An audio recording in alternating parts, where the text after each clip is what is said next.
Hi everybody, Mark and I here in the Learning Center at the club. We hope that all of you are safe and well, spending some quality time with your families, and maybe even enjoying some activities that you didn't have time to do in the past. We're going to be putting together a series of instructional videos that we think will be very beneficial to your golf games. Yeah, we want to make sure that we cover all those types of shots for you in this series. I don't know how many we're going to do. We're going to do 6, 7 of these. But we want to try to cover a lot of the shots that we see most of our students having trouble with. And we've been doing this for 30, 35 years between the two of us here. So we want to try to share with you a lot of those issues, a lot of those problem shots, or problems in your swing or what have you that we've seen throughout the years with our students, and they come to us on a regular basis asking questions about. So that all being said, we're going to start with this particular video on how to hit from a tightly mown surface a 20 to 30 yard pitch shot. Yeah, it's a very difficult shot at first, but once you understand a good technique, you'll be surprised here on how easy this shot possibly can be. So the key here is understanding good technique, and then all of your anxiety for this shot is going to start to go away. And now you can start thinking of how close can I get it to the hole, as opposed to can I just make good contact. Okay? So that being said here, let's go ahead and get started here and setting up to the golf ball and figuring this out. Well, we all know how important the setup is to the success of any golf shot. It's no different here. So for this 20 to 40 yard pitch shot, I like to hold the club a little shorter. I call it choking down on the shaft a little bit. We want to keep our stance fairly narrow. Okay? Notice that my lead leg is slightly back of my right leg, therefore my stance is what we call slightly open. I have my weight just slightly to the left. Not a lot, just slightly. Do you use the weight with your upper body or your lower body? With my upper body mostly. So I'm not trying to move my hips out like this. I'm just trying to lean a little bit this way to get my sternum, which is open, slightly ahead of the golf ball. It helps with the contact. Notice also, a very important thing, that because of that setup, my hands are slightly forward pressed.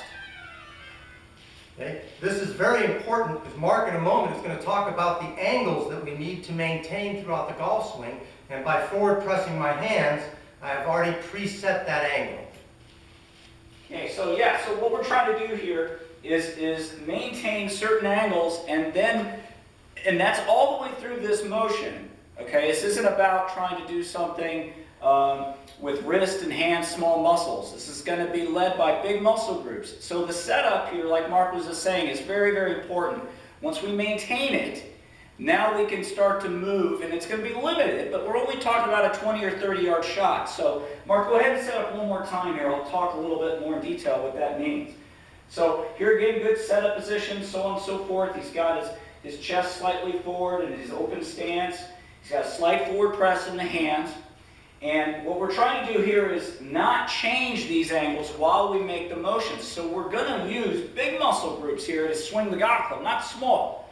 What I mean by that is the chest is going to be our governor here, but we want to make sure these angles stay the same. So we explain it in terms of like a Y, like the arms are kind of straight with the shaft. You can see that right there. Or you can think of it as a triangle with the arms and chest. And we're trying to maintain those angles all the way down to the wristed position being slightly forward pressed. It does not change during this shot. So Mark, go ahead and take the golf club back here to about halfway. And here again, this changes based on how long of a shot you have. But what I care about right now, technique-wise, is feeling it, seeing this angle right here. See, the positions that he's in are very similar to where he was at address. So come on ahead and bring it back to the ball again. And you can see that they really haven't changed any. All he did is just turn his chest. Okay? Since the lower body's not moving much, he's going to be limited in how far he takes it back. But that's okay. That's all about this specific shot, technique here. So go ahead and take that back one more time. And then we're going to go ahead and come back to address. And now go ahead and work your way through into a finish. So here again, everything remained constant. The only thing different here is the chest turn.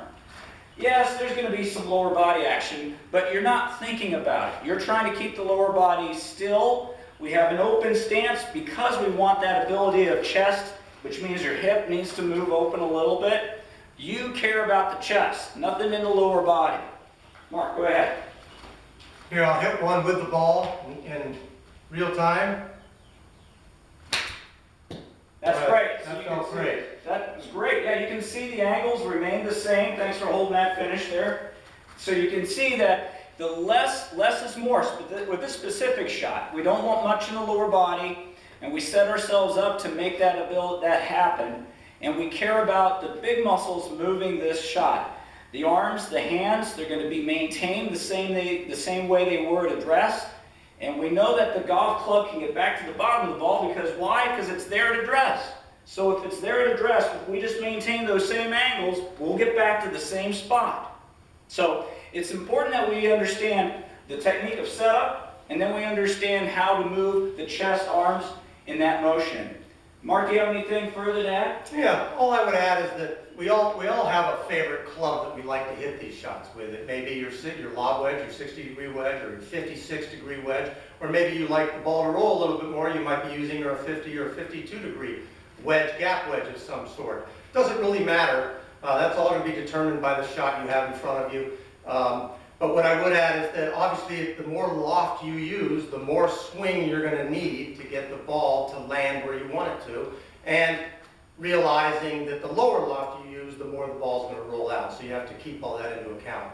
Hey, if you're one of those players that tends to hit these shots fat or skull them over the green or both, you're going to love this technique. Yeah, it's a fantastic technique, and it's one that I think will really help you. So if you have any problems or questions regarding what you just learned on this video, we're going to have our emails right at the bottom of this video. So please get in touch with either Mark or myself. We'd love to hear back from you. We want to make sure, however, that you are all safe. You guys are having, you're all healthy. And we want to make sure that you're ready to go when the golf courses open up and everything gets back to normal. So this is one of many that we're going to do, and we hope you had a great, I hope you enjoyed what you just saw, and we look forward to doing another one with you real soon. Yep, until next time.